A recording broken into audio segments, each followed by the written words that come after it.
Halo teman-teman, kembali lagi bersama Erto Film, rekomendasi dan rekam jejak film Anda. Apa kabar semuanya? Di kesempatan video kali ini, Mimin kembali akan membahas satu alur cerita film yang berjudul Into the Blue, rilis pada tahun 2005. Film yang disutradarai oleh John Stockwell ini menceritakan kisah penemuan tanpa sengaja harta karun di dasar lautan oleh sepasang kekasih yang berprofesi sebagai pencari harta karun. Penemuan harta karun ini menjadi masalah setelah mereka juga menemukan bangkai pesawat milik mafia narkoba di dekat harta karun itu berada. Oke, tanpa banyak spoiler di awal, langsung saja kita simak spoilernya. Ini dia Into the Blue, Ciki Jos.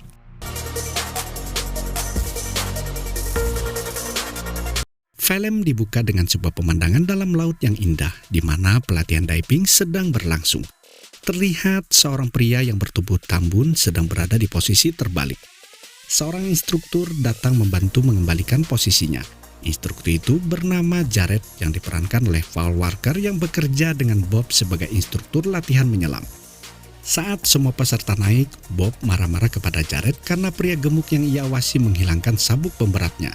Secara mengejutkan, Jared yang emosi mendorongnya hingga terjatuh dari kapal ke dalam air. Hal ini membuat Jared dipecat oleh Bob. Di tempat lain terlihat seorang wanita yang bernama Sam yang diperankan oleh Jessica Alba sedang berada di sebuah kolam akuarium Atlantis ikan hiu. Ia bekerja sebagai pawang di sana. Jared dan Sam adalah sepasang kekasih yang saling mencintai dan memiliki hobi yang sama sebagai penyelam dan pencari harta karun. Saat ini Jared dan Sam sedang bersama di kapal Jared yang terlihat sudah tua. Saat mereka sedang asik bercumbu, mereka berdua dikagetkan oleh kehadiran kapal pencari harta karun milik temannya yang bernama Bates. Bates menawarinya untuk bergabung dengannya bekerja sebagai pencari harta karun. Namun Jared menolaknya dengan halus sambil bercanda.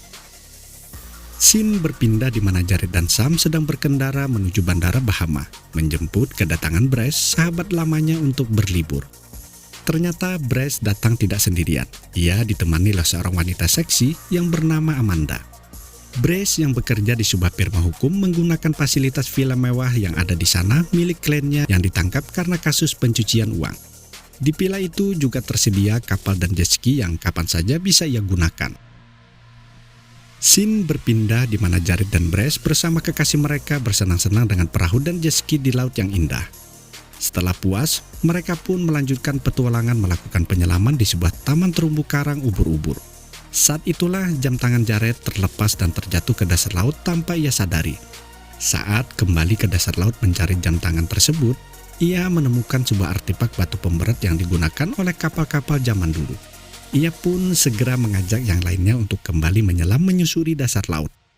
Mereka berhasil menemukan banyak artefak barang-barang berharga milik kapal yang tenggelam. Namun ternyata bukan hanya harta karun yang mereka temukan. Tidak jauh dari lokasi penemuan mereka, Jared juga menemukan sebuah bangkai pesawat. Setelah mereka masuk memeriksa pesawat yang sepertinya tidak lama terjatuh, mereka menemukan bungkusan tumpukan kokain yang sangat banyak. Sepertinya pesawat itu adalah pesawat milik mafia narkoba yang terjatuh. Bryce yang saat itu membawa sebungkus kokain ke atas kapal, namun segera dibuang oleh Jared yang memang anti narkoba. Scene berpindah di malam hari, di mana Jared dan yang lainnya sedang berbincang mengenai penemuan harta karun dan pesawat yang berisi penuh narkoba.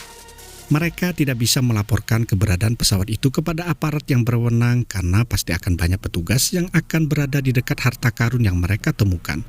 Untuk bisa memiliki harta karun itu, mereka harus mengklaimnya ke pemerintah. Sedangkan untuk mengklaim penemuan mereka harus tahu nama bangkai kapal tersebut dan dari mana asal kapal tersebut. Sedangkan untuk melakukan penggalian dan identifikasi bangkai kapal lebih jauh, mereka membutuhkan kapal dan peralatan yang harus memadai yang tentunya membutuhkan biaya yang tidak sedikit. Bryce yang terlihat tajir akhirnya menyanggupi biaya untuk menyewa peralatan dan perlengkapan yang mereka butuhkan. Pada keesokan harinya, Jared dan Bryce pun pergi menemui seorang bos, pemilik rental kapal dan peralatan pencari harta karun. Setelah bersepakat harga, Jared pun meminta Bryce untuk membayar sewa senilai $30.000. Namun saat mendengar pengakuan Bryce yang sebenarnya tidak memiliki uang, membuat Jared kesal kepadanya. Ternyata selama ini Jared berbohong kalau dia memiliki uangnya, di mana yang sebenarnya dia adalah seorang penjudi yang sekarang terlilit hutang. Kini dia tidak lebih dari seorang pelarian yang melarikan diri dari penagih utang karena ia telah meminjam uang pada rentenir. Mereka pun melanjutkan identifikasi di dasar laut menggunakan peralatan seadanya.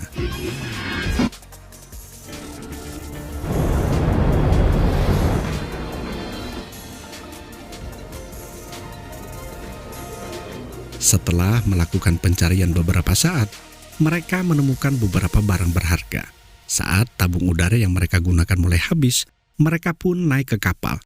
Jared yang saat itu yang terakhir naik ke permukaan terkejut setelah ia tidak menemukan Amanda.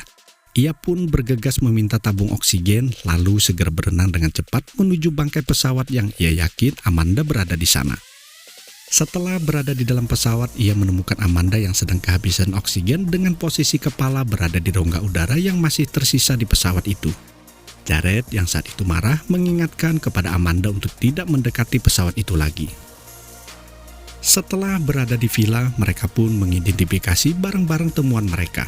Dari hasil penggalian informasi yang mereka peroleh, dari barang-barang temuan mereka berupa belati, pistol, dan tanduk mesiu, mereka yakin kapal yang mereka temukan itu adalah kapal JPR. Kapal tersebut di masa lalu memuat harta benda yang sangat banyak seperti emas dan perak, milik pedagang Perancis yang dirompak, yang diperkirakan nilainya sekarang lebih dari ratusan juta dolar.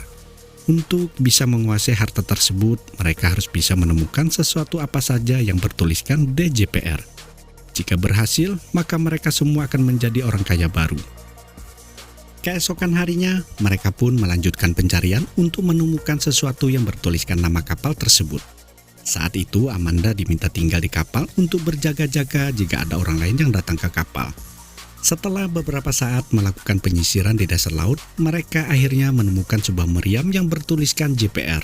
Mengingat persediaan oksigen di dalam tabung mereka tinggal sedikit, mereka pun bergegas bersiap mengangkatnya dengan dibantu 2 buah balon udara untuk dibawa ke permukaan.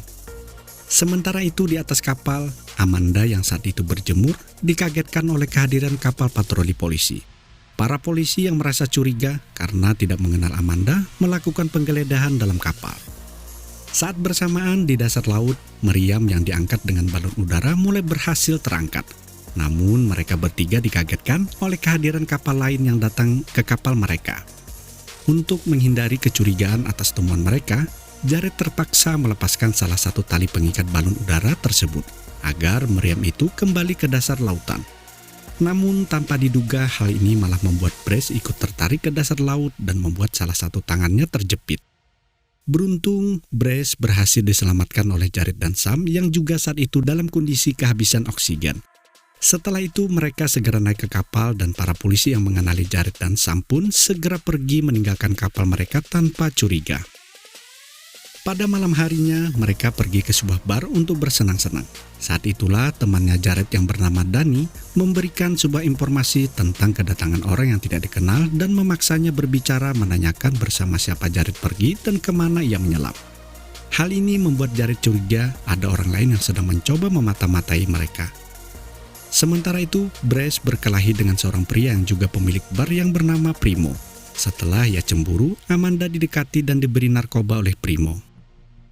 Pada keesokan harinya, Jared dan yang lainnya berhasil melumpuhkan para penguntit yang berusaha membuntuti mereka.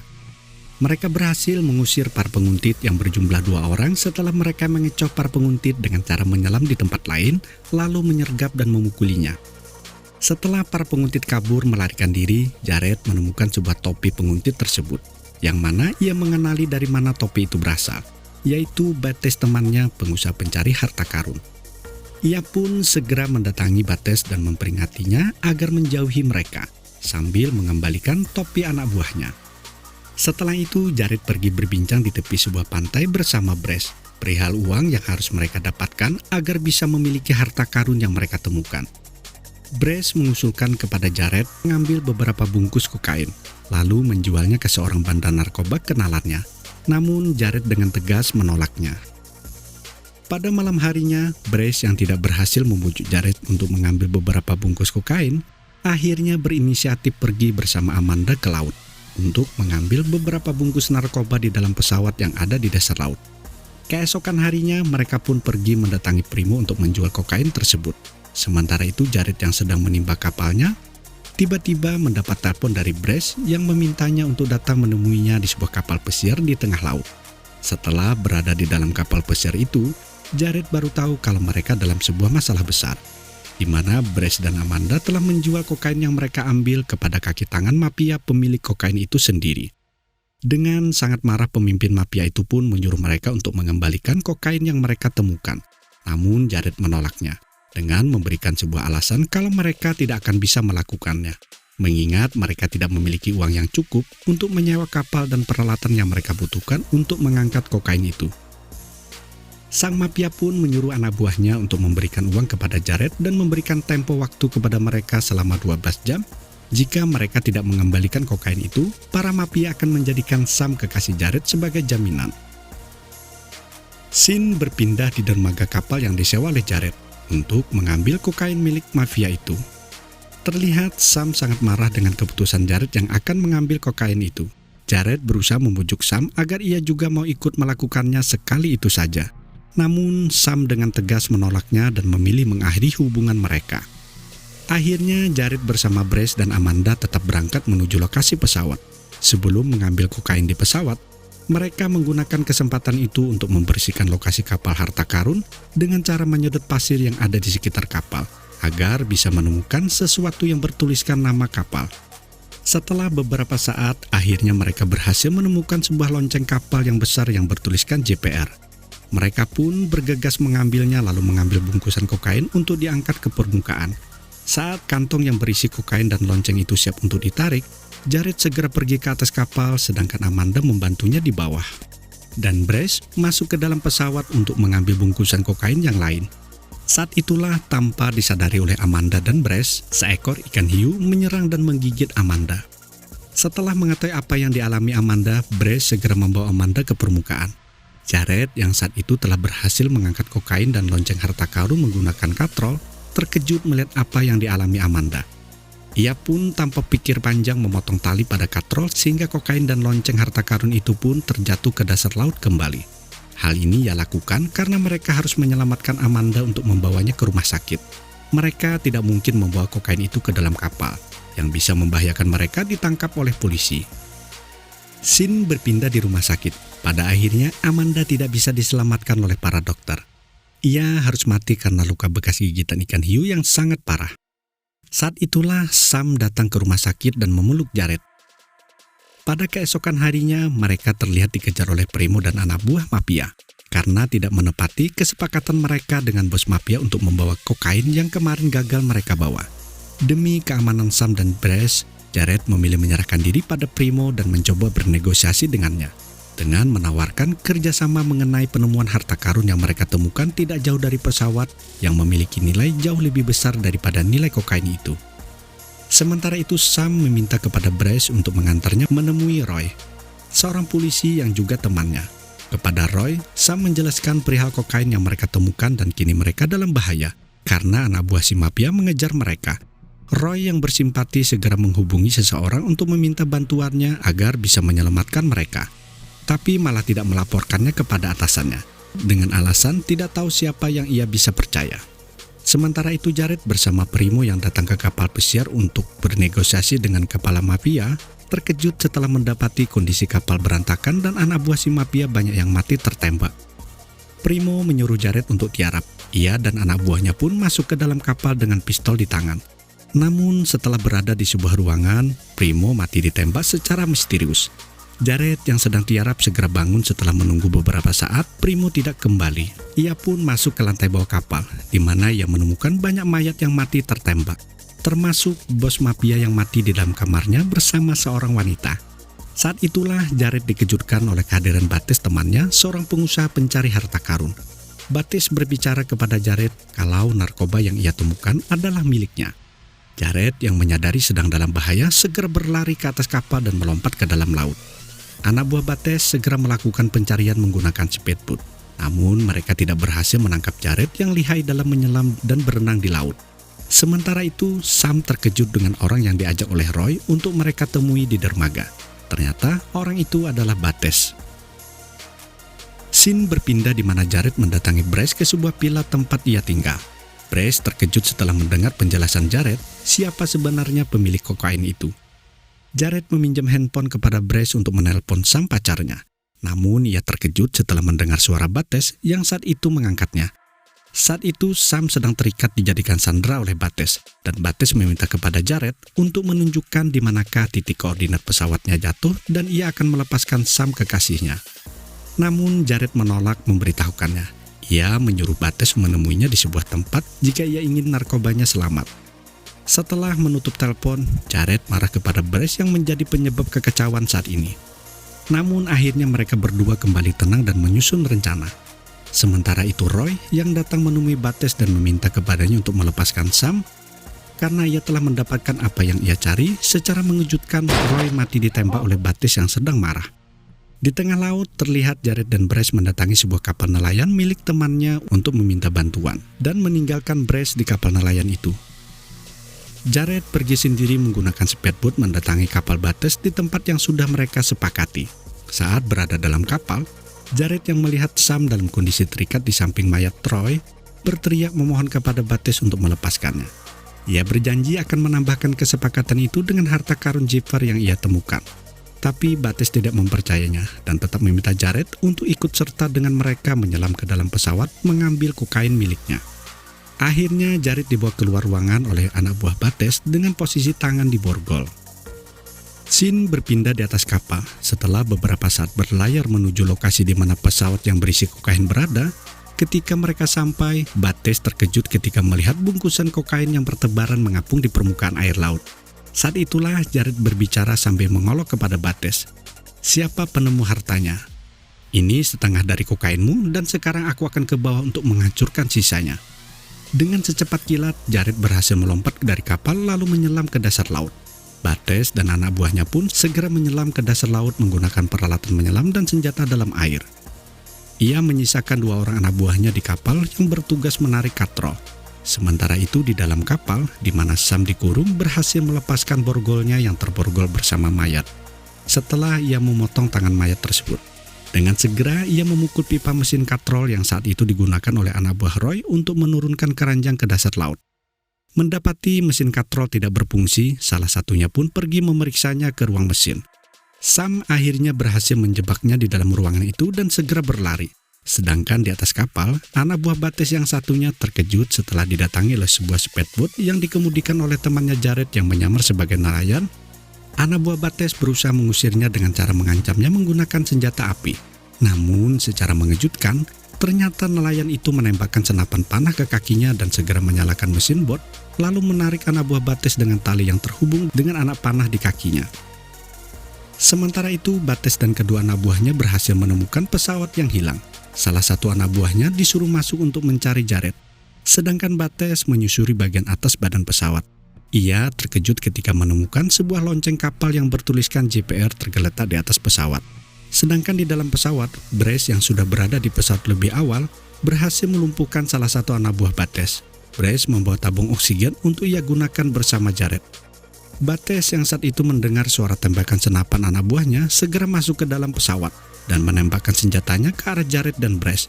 Beruntung tembakan itu meleset. Saat Jared dan Brace berenang keluar pesawat, saat itulah Brace melihat anak buah Bates yang sedang membidik Jared. Brace segera berenang melindungi Jared, sehingga senjata itu mengenainya. Dan Jared pun segera membidik anak buah Bates yang sedang menarik Brace. Ketika itulah panah Jared yang dilepas bersarang tepat di muka anak buah Bates. Seketika darah mengucur ke laut, yang mengundang seekor ikan hiu lalu menerkamnya. Jared pun segera menyuruh Brace yang terkena anak panah untuk naik ke kapal. Sedangkan di atas kapal, Sam sedang berkelahi dengan anak buah Bates yang tersisa. Sam akhirnya berhasil membunuh anak buah Bates saat mereka terjatuh ke dalam air laut dan diserang oleh seekor ikan hiu. Sementara itu, Jared yang berada di dalam pesawat hampir saja ditembak oleh Bates yang saat itu membidiknya. Beruntung, ia berhasil melepaskan penutup tabung oksigen dan meluncurkannya dengan cepat mengenai tangki bahan bakar pesawat. Seketika menimbulkan ledakan pada pesawat setelah Jared berhasil berenang keluar dari pesawat. Scene berpindah 6 minggu kemudian. Terlihat Jared, Brace, dan Sam bersama nelayan dan anjingnya sedang berada di kapal nelayan. Mereka menarik meriam harta karun menggunakan katrol. Saat meriam itu berhasil terangkat ke permukaan, tiba-tiba tali katrol yang menariknya terputus. Seketika meriam itu pun terjatuh ke dasar laut dan menimpa sebuah peti yang ada di dalam kapal. Dan secara mengejutkan, terlihat batangan emas yang berjumlah sangat banyak. Brace pun segera masuk berenang ke dasar laut dan berhasil menemukan emas batangan itu. Dan film pun usai. Oke, para pecinta film, demikian tadi alur cerita film Into the Blue, kisah penemuan harta karun di dasar lautan. Berjumpa lagi dengan alur cerita film Mimin selanjutnya. Sampai jumpa.